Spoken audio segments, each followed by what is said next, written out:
Do I date myself by admitting that I saw you doing that show? Is that like a whole generation ago in some ways?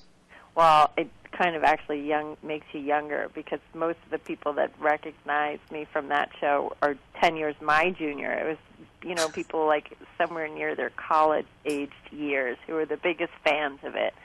So sometimes I don't want to even date myself by saying, yeah, that was me, because I was clearly older than you if you were watching it. Well, trust me, I'm older than you now, but I'll just take that for what it's worth. Now, you often play roles, I think, that many actresses of your generation would probably kill for. And I wondered, what do casting agents see in you that they don't see in other women?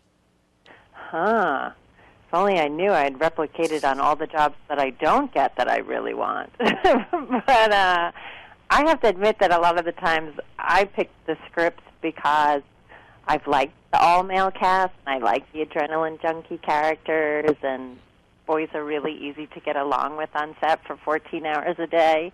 So I have a tendency to lean towards them. Yeah, that's interesting that you say that. I hadn't really considered that, but most of these shows have been very male-driven, and not a lot of other women. I mean, so when you're on screen, you're the woman. Exactly. Yeah, the girl. Sorry. Well, no, the woman. You're right. I just meant I garner all that attention. It's true. It's an easy place to make sure you'll be noticed. Is it easier to do these characters that have this kind of wild streak? Now, Numbers being the exception there, I think, but.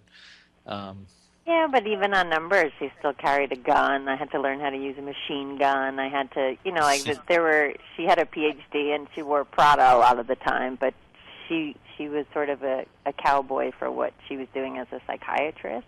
Mm-hmm. So all of them are really fun, and they're much easier to play than a suburban housewife. It's much harder to make drama out of nothing.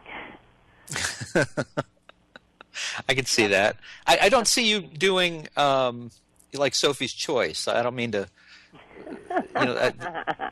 Well, we could only hope. Sophie's Choice is actually interesting because I saw it much later than when it came out, and Peter McNichol's performance in it is the reason why I asked the producers on Numbers if Peter McNichol could be my love interest. Ah, interesting. Yeah, I mean, and did you know Peter before then? I didn't know Peter beforehand, and when I came on the show, they had, I think, a design really to make me David Krumholtz's love interest, and probably a triangle between Navi's character and David's, and how that was going to play out. And I went in and asked for Peter McNichol because he's so terrific in that movie and pretty much everything else he's ever done that I thought he would just make me a better actor. And he certainly demonstrated a knack for eccentricity on Ally McBeal ahead of that. So we certainly knew, you certainly know what you're getting into there. Yes.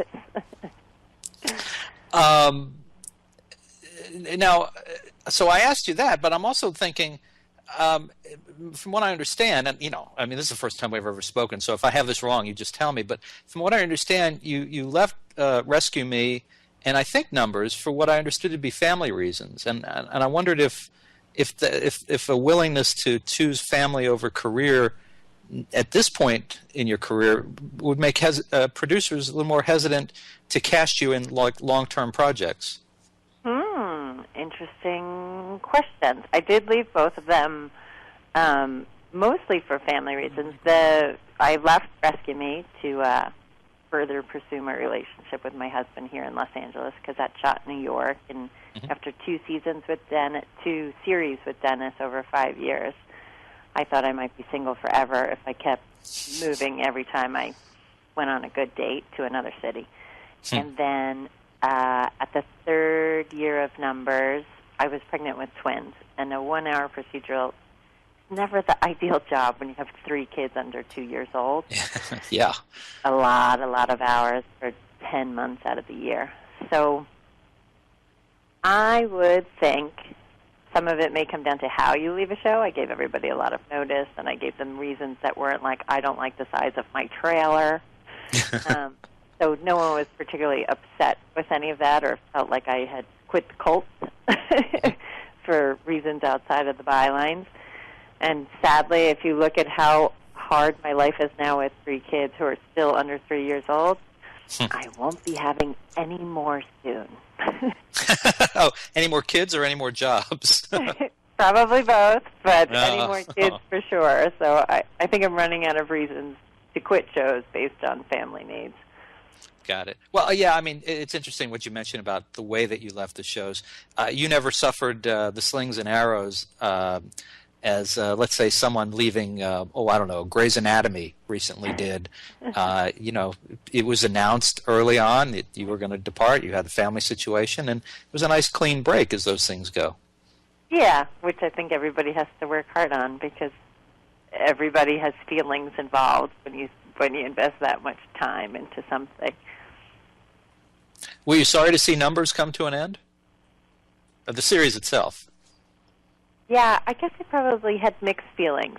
Every job, even as an actor, I think after a certain point has the same feeling that every other kind of job has. You're like, okay, I'm ready to try something new. For myself, after 3 years of playing that character, I was ready to try something new. And I know some of those boys and a couple of one of the girls had been doing it for 6 years. So as sad as they were, I know they were ready to try other things too. But it's sort of like an end of an era in my career. So I did. Oh, it was nice that Rob Morrow made it all the way through a series without being fussy. Remembering Northern Exposure, that was kind of ugly. Well, I want to come back and talk to you in a minute about Acme Comedy, talk to you about Dennis Leary, and, of course, David Duchovny in Californication. But let's take a quick break. This is Bob Andelman, and you're listening to the Mr. Media radio interview with actress Diane Farr, who, of course, you'll recognize from Rescue Me, Numbers, Californication, and, of course, Dr. Drew. We'll be right back.